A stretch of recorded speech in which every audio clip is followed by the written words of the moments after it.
Wildfire. It all starts with wildfire.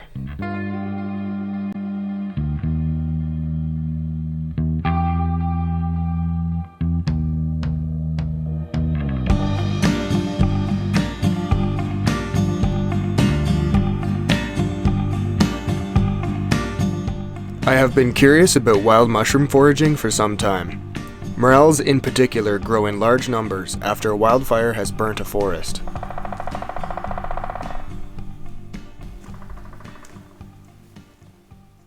It is a beautiful day, and my sister Maurita and I are in the South Okanagan at a place where there was a wildfire in 2019, and this looks like prime area to search for some morels. I've never picked morels in my life, but we're going to start looking here, and hopefully we can find some.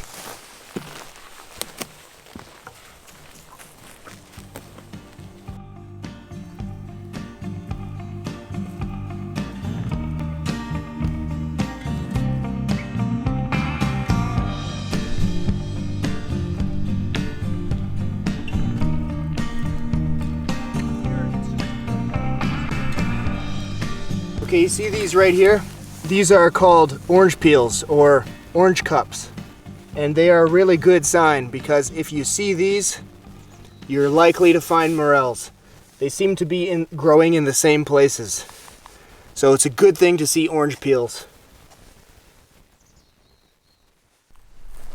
Look, look, look! They're covered in sticks.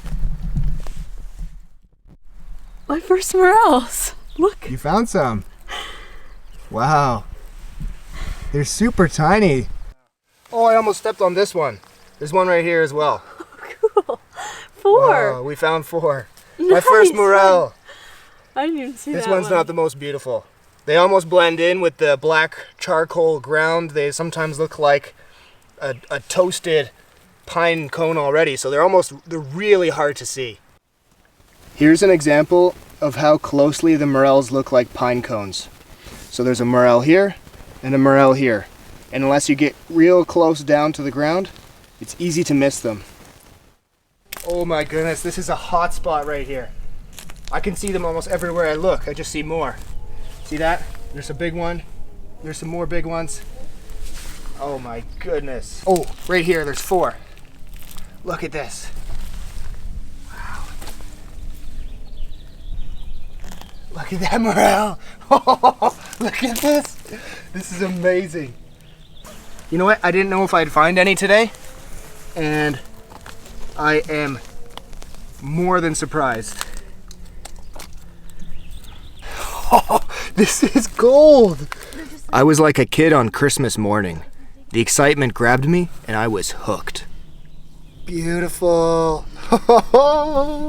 This right here is the zone we're looking for. Morels love these roots of the tree. See the black roots showing? And the sparse pine needles. We've even got some charred gray pine needles underneath. This is the morel hotspot. This place is incredible.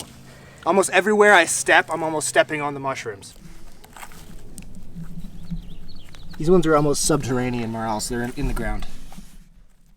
Finding morels is just like you get this jolt of adrenaline. It is so exciting. You're searching, you look down, suddenly there's a morel. And I imagine it's what a fisherman might get with like a really big fish or something. It's just super exciting. Finding morels is super cool. It's like taking a hike. And I mean, you're just outside enjoying nature, walking around, looking at all the logs. And it turns into a treasure hunt. It's pretty cool. I just stumbled upon the jackpot here. It's probably like 50 surrounding me right here, just hidden under the pine needles.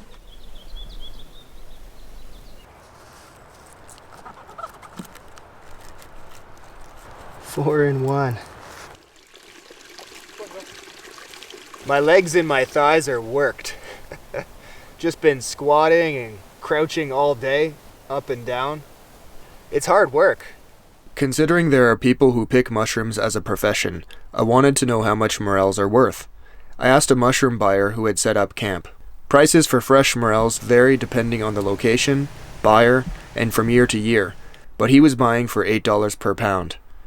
Dried and online, they can go for up to $200 per pound and $440 per kilogram. A good picker can earn between $200 and $300 per day. Morels, why do you taste so delicious? How can you pack so much flavor into such a small package?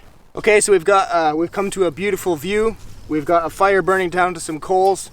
I'm just gonna prep the morels by just slicing them in half. We've got some kind of big ones, so the little ones I won't cut. They're probably not needed to cut it in half. And you can tell they're morels because they're hollow. I heard that if they're false morels, they won't be so hollow like this.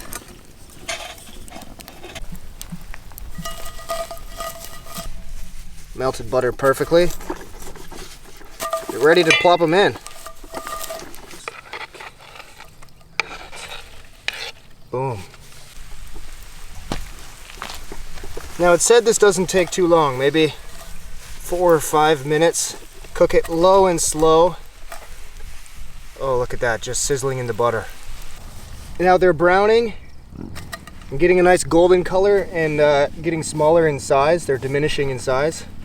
I think they're just about ready, Maurita. Give it another minute. Oh, those look good.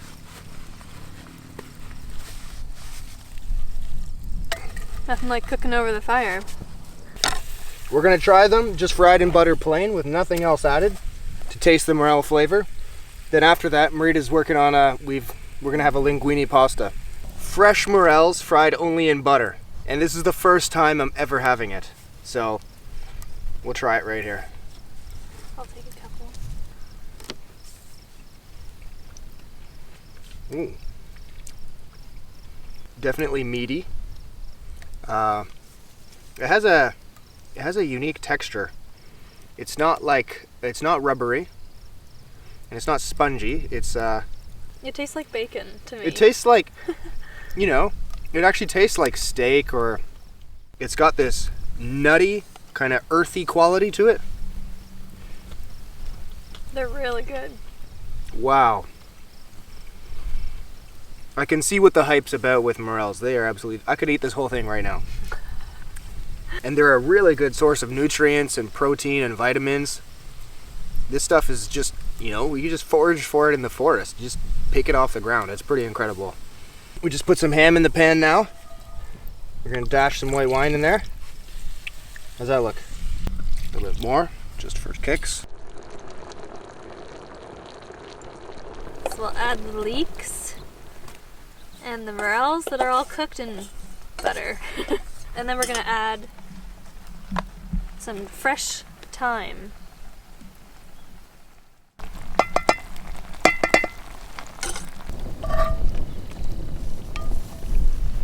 All right, let's try this delicious meal.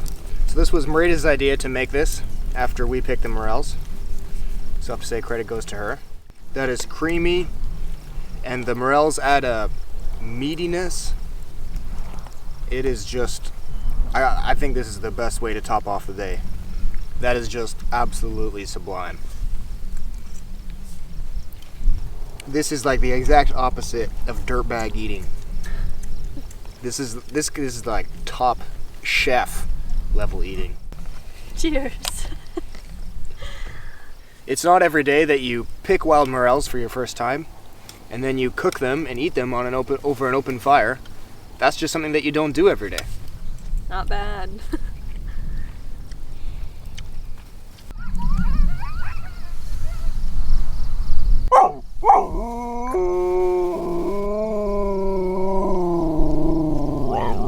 Look at this little beautiful one here. I find it incredible that out of something as powerful and destructive as a forest fire comes something as beautiful and delicious as the morel mushroom. And to me, it symbolizes the transformation of death into life.